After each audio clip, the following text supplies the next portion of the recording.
स्वागत करते हैं दोस्तों आपका हमारे चैनल के अंदर। वीडियो में आगे बढ़ने से पहले नए दोस्तों से कहूँगा कि चैनल को सब्सक्राइब करके लाइक और ज़्यादा से ज़्यादा शेयर कर दीजिएगा। हरियाणा विधानसभा चुनाव में चुनाव से पहले ही भारतीय जनता पार्टी का डब्बा गुल होता हुआ नजर आ रहा है।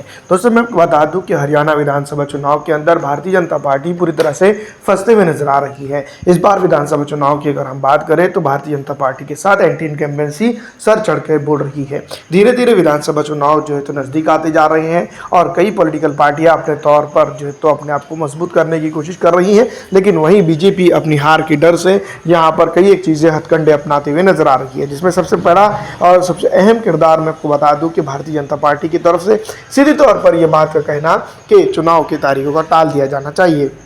दूसरी तरफ से मैं आपको बता दूं कि भारतीय जनता पार्टी के सामने कांग्रेस पार्टी यहाँ पर काफ़ी मजबूत स्थिति में नजर आ रही है और इस मजबूत स्थिति के तौर पर अगर देखा जाए तो भारतीय कांग्रेस पार्टी यहाँ पर मैं आपको बता दूं कि वापसी की ख्याल रखते हुए मजबूत पकड़ बनाए हुए हैं। जनता की अगर बात करें तो कई एक मुद्दों को लेकर जो है तो जनता यहाँ पर मैदान अमल में है और जनता सीधी तौर पर भारतीय जनता पार्टी के खिलाफ यहाँ पर जाते हुए नजर आ रही है। वहीं जेजेपी की बात की जाए तो जेजेपी भी इसी तरह की कुछ बैकफुट पर नजर आ रही है। जेजेपी की तरफ से अगर देखें तो मैं आपको बता दूं कि कई एक चीज़ें होते हुए नजर आ रही हैं। जेजेपी अगर सीधी तौर पर अगर हम बात करें जेजेपी की तो यहाँ पर जेजेपी और बीजेपी में कोई अंतर जनता को नजर नहीं आ रहा है। इस बार विधानसभा चुनाव की अगर हम बात करें तो भारतीय जनता पार्टी के लिए ये बहुत बड़ा सरदर्द बनता हुआ नजर आ रहा है। तकरीबन 2014 से अब तक के भारतीय जनता पार्टी हरियाणा की विधानसभा के अंदर जो है तो सत्ता पर है और सत्ता के साथ साथ जो है तो कई ऐसे काम उसके साथ हुए हैं जिसके चलते जनता काफ़ी नाराज़ है। वहीं अगर हम बात करें बीजेपी की तो बीजेपी सीधी तौर पर अपने आप को मजबूत बता रही है, लेकिन जनता की तरफ से अगर देखा जाए तो जनता इसके ऊपर मोहर लगा चुकी है कि अब की बार किसी और को जो है तो मौका दिया जाएगा।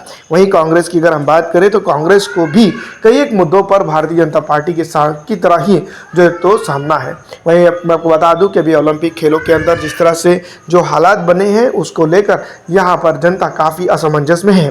सीधी तौर पर अगर हम बात करें तो भारतीय जनता पार्टी के तौर पर अगर देखा जाए तो सीधी तौर पर वो घिरते हुए नजर आ रही है। इस बार विधानसभा चुनाव के अंदर कहीं ना कहीं मैं आपको बता दूं कि भारतीय जनता पार्टी के लिए सबसे बड़ा मुद्दा अपनी साख को बचाने का रहेगा। ये साख को किस तरह से बचा पाती है ये तो आने वाला वक्त ही बताएगा, लेकिन फिलहाल दोस्तों मैं आपको बता दूं कि भारतीय जनता पार्टी के लिए एक बड़ा सरदर्द के तौर पर कई एक नेता उनके खुद के अपने नेता दिखाई दे रही है। मैं आपको बता दूं मौसम वैज्ञानिकों का हाल अगर देखा जाए तो वो सीधी तौर पर कांग्रेस पार्टी में शामिल होने की तैयारी पर भी नजर आ रही है। पिछली दफ़ा विधानसभा चुनाव में भी शुरुआत में इसी तरह के रुझान देखने को मिले थे। देखना ये होगा कि इस बार किसका डब्बा गुल होता है। हरियाणा विधानसभा क्षेत्र पे चुनाव जीतने के बाद किसकी सत्ता बनती है। फिलहाल दोस्तों इस वीडियो में इतना ही। अगर आपको हमारी वीडियो अच्छी लगती है तो उसको लाइक कर दीजिएगा।